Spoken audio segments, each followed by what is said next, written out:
వైభవంగా శ్రీ సద్గురు క్షీరలింగేశ్వర స్వామి రథోత్సవం. నారాయణపేట జిల్లా కృష్ణ మండల కేంద్రంలోని కృష్ణానది ఒడ్డున ఉన్న మహాతపస్వి శ్రీ సద్గురు క్షీరలింగేశ్వర సంస్థానం కమరి మఠం సుక్షేత్రం నందు శ్రీ సద్గురు క్షీరలింగేశ్వర మహాస్వాముల జాతర ఉత్సవాలలో భాగంగా శ్రీ సద్గురు క్షీరలింగేశ్వర స్వామి రథోత్సవం కన్నుల పండుగగా నిర్వహించారు.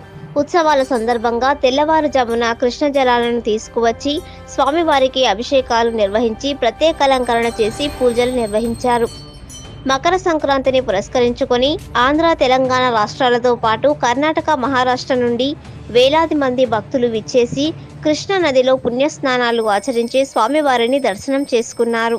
ఈ సందర్భంగా మక్తల్ శాసనసభ్యులు వాకిటి శ్రీహరి, మాజీ ఎమ్మెల్యే చిట్టెం రామ్మోహన్ రెడ్డితో పాటు బీజేపీ రాష్ట్ర కార్యవర్గ సభ్యుడు బి కొండయ్య ఆలయంలో ప్రత్యేక పూజలు నిర్వహించి స్వామివారిని దర్శనం చేసుకున్నారు. సాయంత్రం శ్రీ క్షీరలింగేశ్వర స్వామికి ప్రత్యేక పూజలు చేసే పల్లకిలో కూడ్లకి వారి డోలు, విశేషమైన చండిమేళ వాద్యనాదంతో ఊరేగింపుగా తీసుకువచ్చి స్వామివారిని రథోత్సవంపై ప్రతిష్ఠించి పూజలు చేసి మహామంగళహారతి ఇచ్చారు. వివిధ ప్రాంతాల నుంచి విచ్చేసిన వేలాది మంది భక్తులు స్వామినామాలు స్మరిస్తూ రథోత్సవాన్ని లాగారు. వేలాది మంది భక్తులతో శ్రీ క్షీరలింగేశ్వర స్వామి రథోత్సవ కార్యక్రమం శోభయమానంగా సాగింది.